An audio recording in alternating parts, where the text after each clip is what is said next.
Hello, this is Brenda Green, and I'd like to welcome you to Living in the Go. Today, I want to talk to you about planning. So, are you the type of person who can remember things and don't have to write it down? Or are you scattered and everything is all over the place and you can't figure out where anything is at and you're not sure what the next day is going to bring for you? Then I would say to you, you need a plan. Plans are great things to have because it's what you put in place because life happens.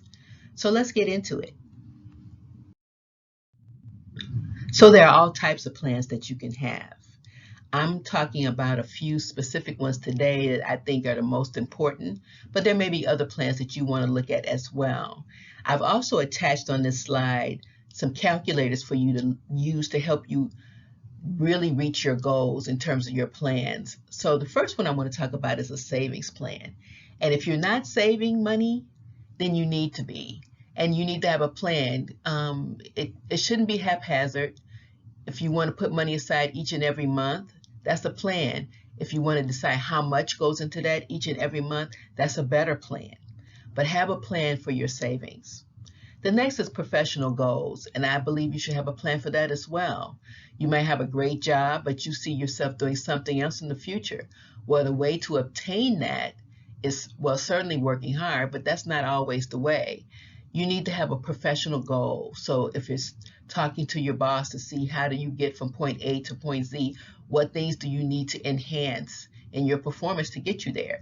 Or if it's talking to mentors who are already doing the job that you want to do, asking them how they got there and if they can help you to achieve those goals. But that's having a professional plan, and it's very important. If you want to buy a home, you can't just wake up tomorrow and say, I'm buying a house today, because it just doesn't work that way. You need to have a plan. You need to figure out how much money you need to have saved, how much you're going to put down for your down payment. Where are you going to buy this house at? What neighborhood? That's important too. And also, is it a mortgage that you can afford? What type of mortgage? All of that will go into your plan when you're thinking about buying a home. So take a look at it, figure it out, and do all the things that you need to do. Use this calculator that I've included for you. The next plan is a debt elimination. If you have credit card debt, and a lot of people do, you're not alone with that, but you need to have a plan because if you're just paying the minimum amount each month, you're never going to get the debt eliminated. So you need to put a plan together to figure out how much you need to pay for each credit card to get it eliminated because that interest will eat you up.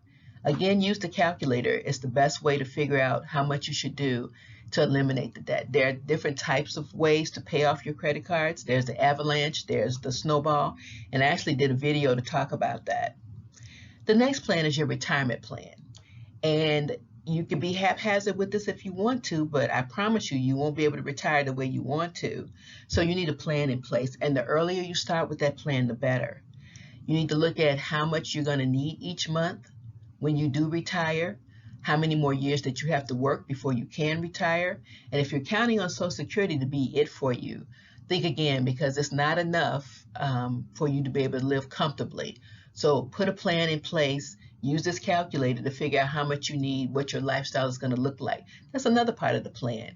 Are you going to be traveling when you retire? Or are you going to be at home? Are you going to be spending time with your grandkids? What are you going to do? That will help you determine how much money you need when you do retire. Now, I do have my beliefs, so I want to share those with you. So people who don't plan, they get squashed like a bug because life happens. And I'm not saying that having a plan in place will prevent bad things from happening to you, but it will help you to ease into something if something tragic does happen because you had some kind of plan in place for it. Life has a way of sneaking up on you. So if you're unprepared, then life will figure out your plan. You can't plan for everything, but you can plan for some things.